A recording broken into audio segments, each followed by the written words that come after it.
I thought I'd go ahead and film this video because it was really on my mind. There are a few things that I wish I had done differently or better or more of when I first started my business. And I am starting to find that I have to kind of backtrack a little bit so that I can move forward. And I figured, what better way to help you not make some of the same mistakes or do them better as you're trying to do your business. So I'm going to jump right into it. I don't want it to be long, but I wanted to share these things with you. One of the things I really wish I had done before I started my business, I wish I had done better marketing research. And it's crazy because at some point in time in my life, I used to work for a marketing research firm. Um, I started my business during the COVID time frame, and there really wasn't a lot to go on because there were so many people that were at home. And so I was able to cater to those that we were in quarantine. We couldn't go to the store, so everybody was ordering things. So I was able to cater to that. Um, what I didn't do is revisit my marketing plan. I didn't change it, and I didn't look at the things that are going on now, and that are trending and that are popular and good, and take and incorporate my products into it. Number two, I wished I had not purchased glass jars and so many of them when I did.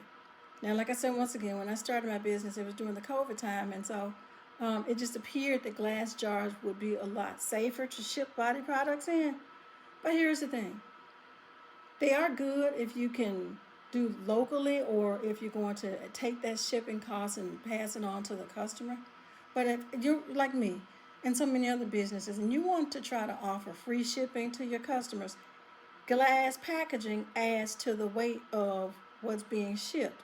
And even though I still have quite a few glass jars and bottles and things of that nature, recently I found that I've had to purchase some pet jars. And at first, I'll be honest with you, I was a little skeptical to do it. I started to just say, okay, I'm just going to eat the cost. But in order for me to make a profit and still provide customers and clients with, and I always say this, good quality products, I don't want to skim on my ingredients. That's one thing about me. I really don't want to skim on it.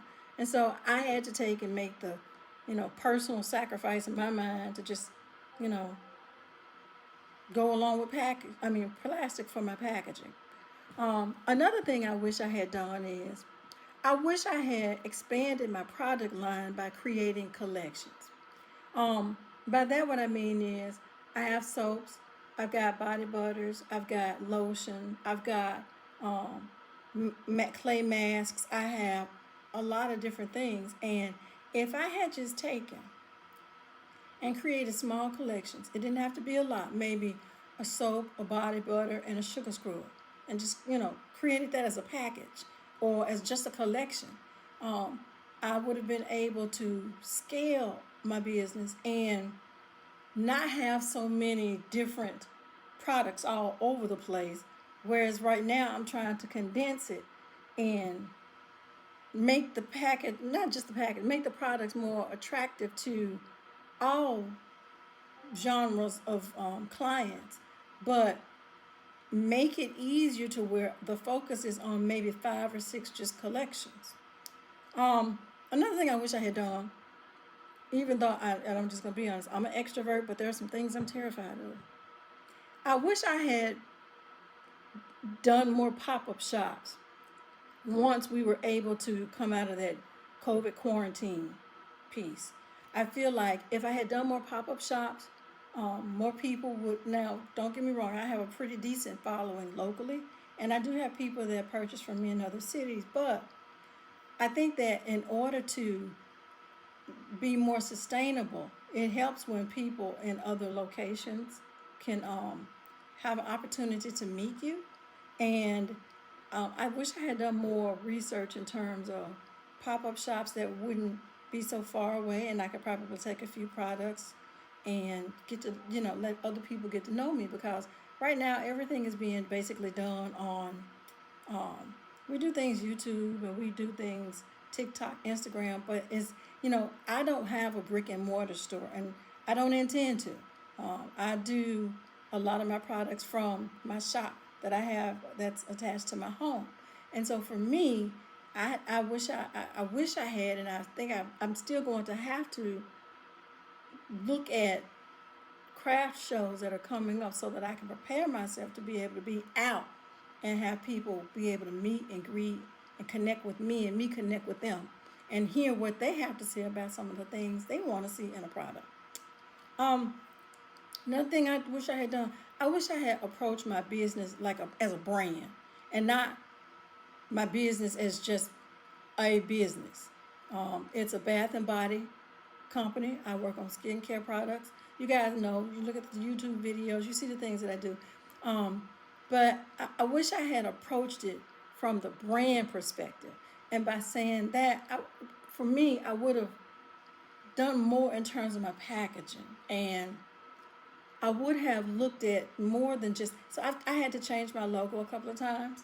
First time I kind of created it, it was cute, but it wasn't what I wanted it to be. And second time, I have another logo, and I might find myself revamping it at some point in time, as most companies do.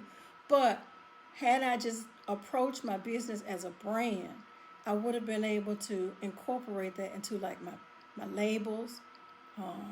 I wouldn't have spent so much money on labels that I don't even use anymore, or packaging that is pretty much irrelevant. And I would have it would have helped me to, I could have married my brand along with the market research, which would have helped me to make the business grow a little better. And once again, I am a small batch company, and with the exception of a few other things I'm looking at doing, I don't want to get away from that, because I know, there's a lot of businesses that do the same thing that I do. But at the same time, I want to make sure that whatever I'm putting out there, it's what I can handle it. I can handle making 200 or 300 body butters, because I can spend a day and just, there's certain things that I know I can handle doing. Whereas I do custom orders too sometimes, and I have to kind of fix that into the other things I do too. So once again, if I had treated my business like a brand, I would have taken and partnered with the marketing research a little better, which would have helped me with the packaging.